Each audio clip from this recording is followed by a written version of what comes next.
After days of calling for calm in Ukraine and downplaying US warnings of an imminent invasion, a change of tone from President Volodymyr Zelenskyy in an address to the nation.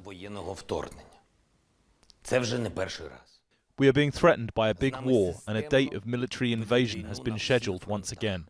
It is not for the first time. A war is being conducted systematically against us on all fronts. On the military front, the military contingent has increased around our borders. On the diplomatic front, they are trying to deprive us of the right to decide foreign policy on our own. It came after a visit by the German Chancellor to Ukraine, the latest Western leader on a diplomatic mission to defuse tensions with Russia and avert a new war in Europe. After more than 2 hours of talks with Zelenskyy, Scholz promised Kyiv more German financial aid and issued a warning to Moscow. Ukraine's sovereignty and territorial integrity are non-negotiable for Germany. We therefore expect Russia to take clear steps to de-escalate the current tensions.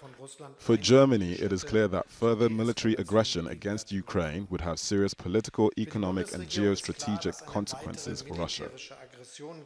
Zelenskyy said Ukraine must join NATO because the country's security was inseparable from Europe's. As for our future alliances, our ambitions, you know very well that this is our wish. But apart from that, there is a war in the east. We believe that NATO membership will ensure our security. Zelenskyy was forced to clarify Ukraine's position on NATO after comments earlier in the day made by Ukraine's ambassador to London that suggested that Ukraine could be flexible when it comes to its ambitions to join the military alliance. Comments the ambassador later retracted. We are not a member of NATO right now, and to avoid war we are ready for many concessions, and that's what we are doing in our conversations with Russians.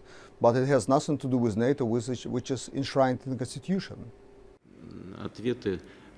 Moscow doesn't want Ukraine in NATO and says that the West has ignored its security demands. But in a possible sign of hope, Russia's foreign minister has advised President Vladimir Putin to continue with dialogue. Our possibilities aren't exhausted. Of course, security talks can't continue endlessly, but at this stage I would propose to continue and increase them. All right. A move that will be welcomed by Scholz, who will meet the Kremlin leader on Tuesday, in what some say could be a last chance for diplomacy. Natacha, Butler, Al Jazeera, Kyiv.